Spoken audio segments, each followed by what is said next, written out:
हमारे क्षेत्र के दो युवक जो हल्द्वानी से रात को आ रहे थे और उनकी एक दुर्घटना में मृत्यु हो जाती है। बहुत ही कष्टकारक है, हृदय विदारक है।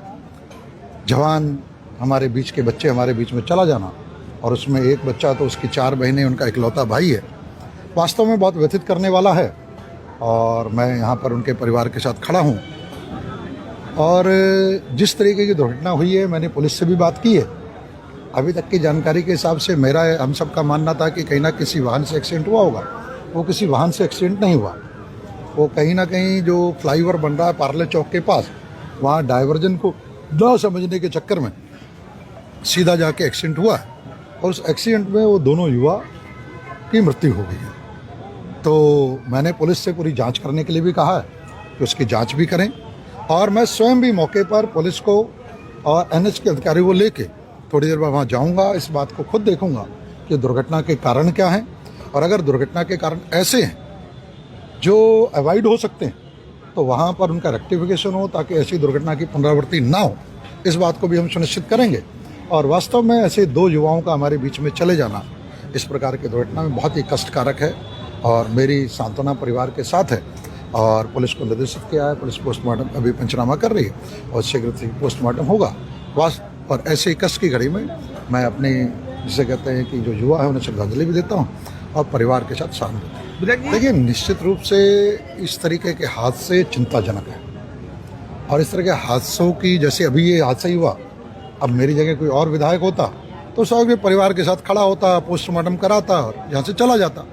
हमने रूट कॉज को जानने की कोशिश की, और रूट कॉज अगर कुछ है तो मौके पर स्वयं में जाके एनएच के अधिकारियों के साथ उसको ठीक कराने का प्रयास करेंगे। तो ऐसे ही जो इनके कारण हैं, उन सब कारणों को जड़ पे जाके समाधान करने की आवश्यकता है कि ऐसे दुर्घटनाएं क्यों हो रही, और प्रशासन भी इन सब पे सावधानी रखे।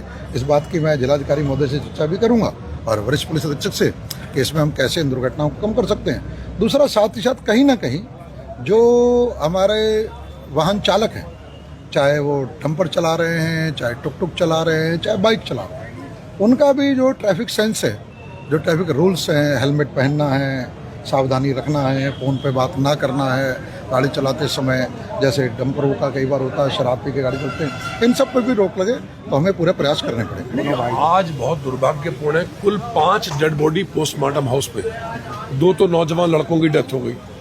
दोनों फुफेरे ममेरे भाई थे, एक धर्मपुर में रहते थे, एक रुद्रपुर शांति विहार के पास रहते थे। आज वो भगवान के चरणों में हमेशा के लिए लीन हो गए। और एक महिला कल हॉस्पिटल में डेथ हो गई, उसकी बॉडी भी रखी है। एक किच्छा में ट्रेन से कट के मर गए। एक कालीनगर के थे, उनका सुंदरपुर में एक्सीडेंट होता रात को, उनकी भी डेथ हो जाती। तो 5-5 बॉडी का पोस्टमार्टम है। ये 2 नौजवान लड़के गए। ये शहर का सूर्योदय थे, ये सदैव के लिए परमात्मा के चरणों में लीन हो गए। ये दुर्घटना होगी, इसके लिए कौन जिम्मेदार है? जो डिवाइडर पर इनका एक्सीडेंट होता है, कौन सी एजेंसी है? ये प्रशासन के लिए सोचनीय प्रश्न है।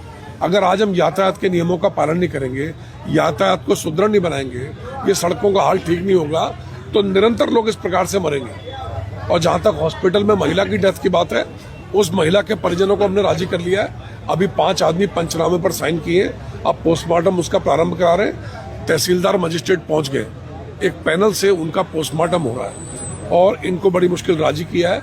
पंचनामे की कार्रवाई हो गई है, अब पोस्टमार्टम प्रारंभ है। बाकी अन्य बॉडी जो किच्छा से ट्रेन से कट कर आए हैं, उसका भी पोस्टमार्टम हो रहा है, और जो कालीनगर के नौजवान की डेथ हुई है, उसका भी पोस्टमार्टम हो रहा है।